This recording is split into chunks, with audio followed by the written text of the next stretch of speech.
जीतेंगे हम ये वादा करो, कोशिश हमेशा ज्यादा करो, किस्मत भी न रूठे, हिम्मत भी न टूटे, मजबूत इतना इरादा करो। चलिए स्टार्ट करते हैं। सर्कल, वृत्त।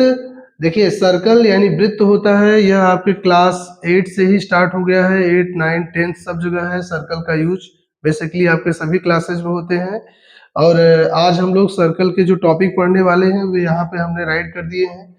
जैसे कि हम लोग केंद्र पढ़ेंगे। केंद्र क्या होता है यानी सेंटर, परिधि यानी सरकमफ्रेंस, त्रिज्या यानी रेडियस, व्यास यानी डायमीटर पढ़ेंगे हम। जीवा कॉर्ड, अर्धवृत्त यानी सेमी सर्कल, पूर्ण वृत्त यानी होल सर्कल, वृत्तखंड यानी सेगमेंट। अब वृत्तखंड के हम दो पार्ट यहाँ पे पढ़ेंगे, लघु वृत्तखंड और दीर्घ वृत्तखंड यानी माइनर सेगमेंट और मेजर सेगमेंट पढ़ेंगे। बेटा उसके बाद हम लोग क्या पढ़ेंगे, सेक्टर पढ़ेंगे यानी त्रिज्यखंड पढ़ने वाले हैं। त्रिज्यखंड भी 2 टाइप के हम यहाँ पे पढ़ेंगे, एक माइनर सेक्टर पढ़ेंगे, एक मेजर सेक्टर पढ़ेंगे। वृत्त का जो एंगल होता है वो भी हम यहाँ पे स्टडी करेंगे। छेदक रेखा जो होती है इसकी सेकेंड, उसके बारे में भी हम पढ़ेंगे। स्पर्श रेखा यानी टेंजेंट। साथ ही हम लोग आर्क तथा माइनर और मेजर आर्क दोनों टाइप के हम ये जितने भी यहाँ पे हमारे टॉपिक्स हैं इसको हम आज क्लियर करने वाले हैं इस वीडियो में। वीडियो को अंत तक देखें तथा सारी चीजों को अच्छे से समझें। बेटा अगर आपको ये टॉपिक क्लियर रहेगा तो आप वृत्त के अकॉर्डिंग कोई भी क्वेश्चन आएंगे तो आप उसे करने में योग्य होंगे। जैसे देखिए सर्कल एक्चुअली क्या होता है बेटा कि ये जैसे एक प्लेन है, यह एक समतल है। अगर हम इस समतल में एक फिक्स पॉइंट ले लें, जैसे कि ये है हमारा फिक्स पॉइंट ओ, और इस फिक्स पॉइंट के चारों तरफ हम लोग समान दूरी ले लें। जैसे कि मान लीजिए यहाँ पे हमने एक पॉइंट ले लिया और सेम डिस्टेंस पे हम यहाँ भी पॉइंट ले रहे हैं, सेम डिस्टेंस पे हम सब जगह ऐसे पॉइंट लेते जाएं, ठीक है। ऐसे हम पॉइंट लें सब जगह और उन सभी पॉइंट्स को हम एक दूसरे से ज्वाइन करा दें, मैच करा दें, ठीक है। तो यहाँ पे लिखा भी हुआ है बेटा कि एक वृत्त जो होता है बंद द्विविमीय आकृति होती है। वृत्त जो होता है एक बंद द्विविमीय आकृति होती है जिसके समतल के सभी बिंदुओं का समुच्चय एक दिए गए बिंदु से समान दूरी पर होता है, ठीक है। Locus of a point which is equidistance from the fix point is known as circle. आप सर्कल की डेफिनेशन ऐसे भी दे सकते हैं, अ शेप लाइक रिंग। हमारा सर्कल है बेटा, और इस सर्कल में देखो कि इसका जो सबसे अंदर वाला पॉइंट होता है यहाँ पे, जो इसके वो पॉइंट जहां से कि चारों तरफ की डिस्टेंस बराबर हो, वह पॉइंट हमारा सेंटर कहलाता है। सेंटर को हम लोग ओ यानी ओ से डिनोट कर रहे हैं, वैसे सेंटर को हम लोग सी भी राइट कर सकते हैं, ठीक है। ये हमारा सेंटर है। अब बेटा किसी भी सेंटर से लेकर ये चारों तरफ का जो रिंग होता है, इस रिंग को हम लोग सर्कमफ्रेंस कहते हैं, परिधि कहते हैं, ठीक है। ये जो गोलाकार मार्ग है, वृत्ताकार मार्ग क्या कहलाता है, परिधि कहलाता है। सर्कुलर पैथ याद कर लो, परिधि किसे कहते हैं, तो आप कहेंगे कि circular path like ring is called circumference. यानी परिधि जो होती है ये क्या होती है बेटा, ये वृत्ताकार मार्ग होता है, ठीक है। अब इस वृत्ताकार यहाँ सेंटर से लेकर के इस वृत्ताकार मार्ग तक की दूरी आपकी त्रिज्या कहलाती है, रेडियस कहलाती है। तो इसको हम लोग आर से डिनोट करते हैं, ठीक है। अगर आपसे यहाँ पे क्वेश्चन आ जाए कि बताइए त्रिज्या किसे कहते हैं, तो आप कहोगे कि केंद्र से लेकर परिधि तक की दूरी त्रिज्या कहलाती है। केंद्र से लेकर परिधि तक की दूरी कहलाती है त्रिज्या, ठीक है। हमने क्या सीखा, केंद्र क्या है, तो केंद्र है बेटा वह निश्चित बिंदु, ठीक है, जहां से सभी दूरियां समान हो यानी बराबर हो, उसे हम क्या कहेंगे बेटा, केंद्र कहेंगे। केंद्र कहलाता है। और अगली बात है त्रिज्या किसे कहते हैं बेटा, तो त्रिज्या की डेफिनेशन आप लिख सकते हो कि रेडियाई जो होती है distance between centre and circumference. यानी आप लिख सकते हो कि केंद्र व परिधि के बीच की दूरी, केंद्र व परिधि के बीच की दूरी आप पेन कॉपी लेके बैठ जाइए, वीडियो देखते रहिए और सारी चीज नोट डाउन करते रहिए। केंद्र व परिधि के बीच की दूरी त्रिज्या कहलाती है, ठीक है, त्रिज्या कहलाती है। अगर आप इंग्लिश में लिखना चाहें तो आप लिख लीजिएगा कि distance between centre and circumference is called radii, ठीक है। चलिए चलिए हम लोग सीख चुके हैं बेटा यहाँ पे केंद्र के बारे में, परिधि जान चुके हैं हम लोग क्या है परिधि, जो हमारा सर्कुलर पैथ होता है बेटा। त्रिज्या क्या होती है अभी अभी सीखे हो, त्रिज्या मीन्स होता है कि सेंटर से और सरकमफ्रेंस के बीच की जो डिस्टेंस होती है वो हमारी रेडियस होती है। अब बेटा अगला नंबर है व्यास। देखिए जैसे ये सर्कल है, अब बच्चों इस सर्कल में क्या होगा कि इसके सेंटर से होकर जाने वाली एक स्ट्रेट लाइन, इसके केंद्र से होकर जाने वाली एक सीधी रेखा व्यास होती है। व्यास क्या होता है बेटा, तो आप क्या कहोगे कि passing through the centre a straight line is called diameter. ठीक है, पासिंग पासिंग थ्रू द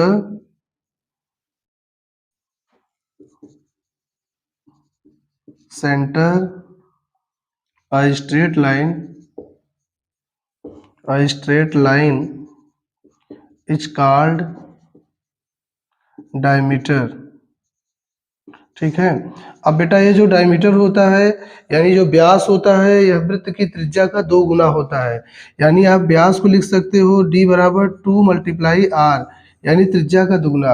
कैसे बेटा, देखो जैसे आपने देखा था कि यहाँ से लेकर यहाँ तक की दूरी त्रिज्या होती है। अब यही त्रिज्या अगर एक ठो और बना दिया जाए, यहाँ से यहाँ की दूरी भी तो त्रिज्या ही होगी। ठीक है, एक वृत्त के अंदर अनेक त्रिज्याएं तथा अनेक व्यास होते हैं, अपरिमित रूप से ये अनेक अनेक होते हैं, यानी मेनी रेडियाई होती है और मेनी डायमीटर भी होते हैं। ठीक है, एक वृत्त के अंदर ढेर सारी त्रिज्याएं होती हैं और ढेर सारे व्यास होते हैं। आप कहीं से भी व्यास इसमें बना सकते हो।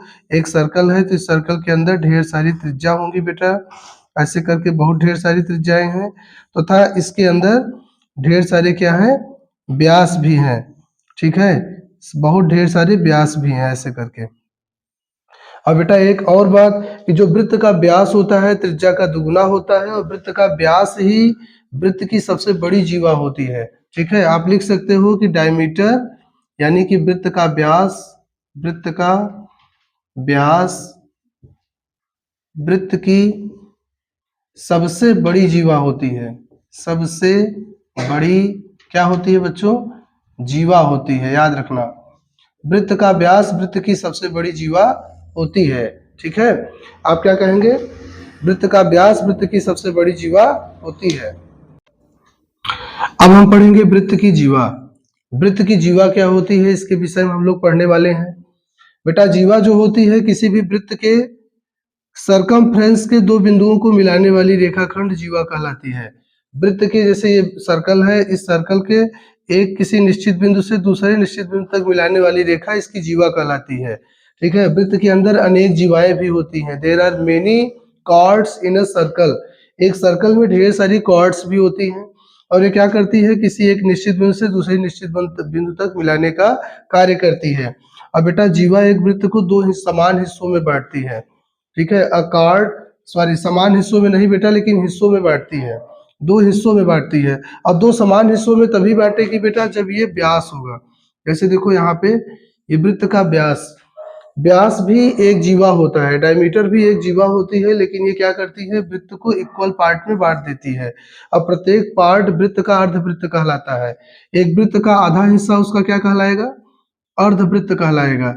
तो अगर क्वेश्चन आ जाए कि बताइए एक वृत्त को समान दो भागों में बांटने वाला जीवा क्या होता है, तो आप कहेंगे उसका व्यास होता है, उसका डायमीटर होता है। उसका डायमीटर ही होता है जो वृत्त को टू इक्वल पार्ट में डिवाइड कर देता है। अब अगला है हमारा अर्धवृत्त। अर्धवृत्त बेटा वृत्त का आधा हिस्सा, जैसे ये देखो एक किसी वृत्त का आधा हिस्सा है, ये इसका अर्धवृत्त कहलाएगा। अर्धवृत्त पे बना कोण बेटा 180 अंश का होता है, जबकि पूरे वृत्त पे बना हुआ एंगल 360 डिग्री का होता है। अगर हम वृत्त को दो समान व्यास के द्वारा डिवाइड कर दें, जैसे प्लस के चिन्ह द्वारा इस तरह से डिवाइड कर दें, तो प्रत्येक कोण यहाँ पे केंद्र पर बना हुआ प्रत्येक एंगल 90 अंश का आता है तथा प्रत्येक भाग एक चतुर्थांश यानी क्वाड्रेंट कहलाता है। वृत्त का यह जो हिस्सा आप देख रहे हैं यह वृत्त का चौथाई हिस्सा है। ठीक है, अब वृत्त का यह पार्ट भी अपने आप में क्या है, चौथाई हिस्सा है, यह भी चौथाई हिस्सा है तथा यह भी चौथाई हिस्सा है। सारे चौथाई हिस्सों को मिला देंगे तो एक पूरा वृत्त बन जाएगा। अब वृत्त के प्रत्येक चौथाई हिस्से का जो वैल्यू होती है 90 डिग्री की होती है। अब अगला नंबर है पूर्ण वृत्त। आप जानते हैं पूरे वृत्त को हम लोग पूर्ण वृत्त कहते हैं, होल सर्कल कहते हैं। नेक्स्ट है वृत्तखंड। वृत्तखंड जीवा के द्वारा ही होता है, किसी भी जीवा के द्वारा वृत्त के खंड को वृत्तखंड कहा जाता है। जैसे आप यहाँ पे देख सकते हो हमारे पास एक सर्कल था और हमने क्या किया, जीवा के द्वारा इसको दो पार्ट में डिवाइड कर दिया। तो किसी सर्कल के द्वारा वृत्त का किसी सर्कल का जीवा के द्वारा दो हिस्सों में बट जाना उसका वृत्तखंड कहलाता है।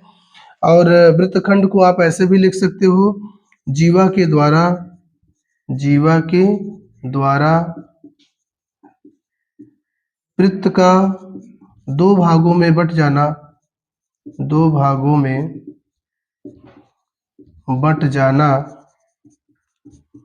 वृत्तखंड कहलाता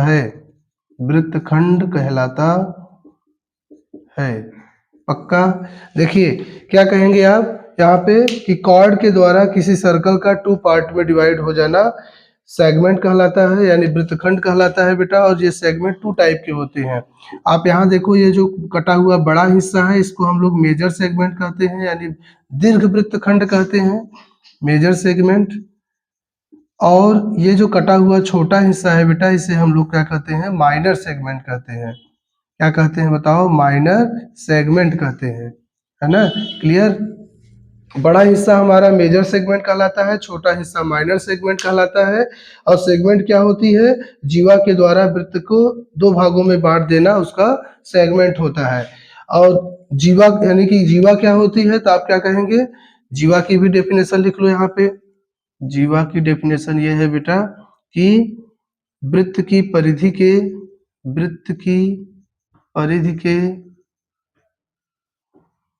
दो बिंदुओं वृत्त की परिधि के दो बिंदुओं को मिलाने वाली रेखाखंड क्या कहलाएगी, जीवा कहलाती है, जीवा कहलाती है। ओके, अब अगला हमारा जो टॉपिक है बेटा, हमने वृत्तखंड, लघु वृत्तखंड तथा दीर्घ वृत्तखंड के विषय में पढ़ चुके हैं। अब हम पढ़ेंगे लघु त्रिज्यखंड। त्रिज्यखंड पहली बात क्या होती है, जैसे कि एक वृत्त है बेटा, उस वृत्त में त्रिज्याओं के द्वारा हुआ खंड। जैसे इस वृत्त का केंद्र O है।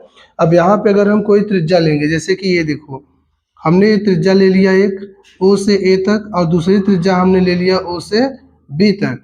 तो यहाँ ध्यान दो, दो त्रिज्या के द्वारा अगर इस वृत्त का खंड हो जाएगा तो बेटा ये हमारा त्रिज्यखंड होगा। त्रिज्याओं के द्वारा वृत्त का दो हिस्से में बट जाना त्रिज्यखंड कहलाता है। त्रिज्याओं के द्वारा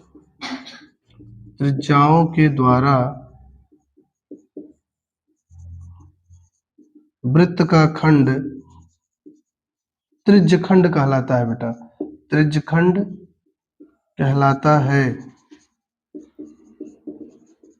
ठीक, इंग्लिश में आप क्या कहेंगे, by the help of radii divide in two part of the circle is called, हमारा क्या कहलाता है, त्रिज्यखंड यानी सेक्टर कहलाता है। अब बच्चों यहाँ पे देखो कि त्रिज्या के द्वारा वृत्त का दो खंड हुआ है। यहाँ पे हम इसमें एक कहेंगे कि माइनर सेक्टर और एक कहेंगे मेजर सेक्टर। देखो ये जो बड़ा वाला खंड है बेटा, यहाँ से लेकर के ये जो आपको दिख रहा है, ये बड़ा खंड इस तरह से अगर हम इसको हटा दें तो ये जो हमें आकृति मिल रही है, ये हमारी कौन सी है, इसको हम कहते हैं दीर्घ त्रिज्य खंड।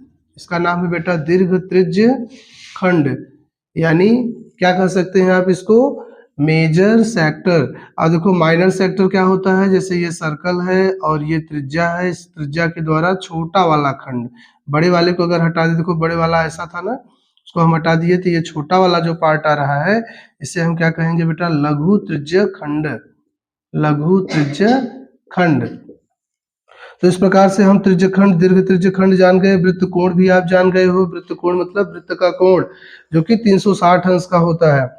ठीक, अर्धवृत्त का कोण कितने अंश का होता है, 180 अंश का होता है। अगला नंबर है बेटा छेदक रेखा, सेकेंड। अब देखो छेदक रेखा क्या होती है, तो आप कहेंगे कि वृत्त के अंदर से होकर जाने वाली वह रेखा जो वृत्त को दो भागों में बांटती भी है तथा दो हिस्सों पे छूती भी है।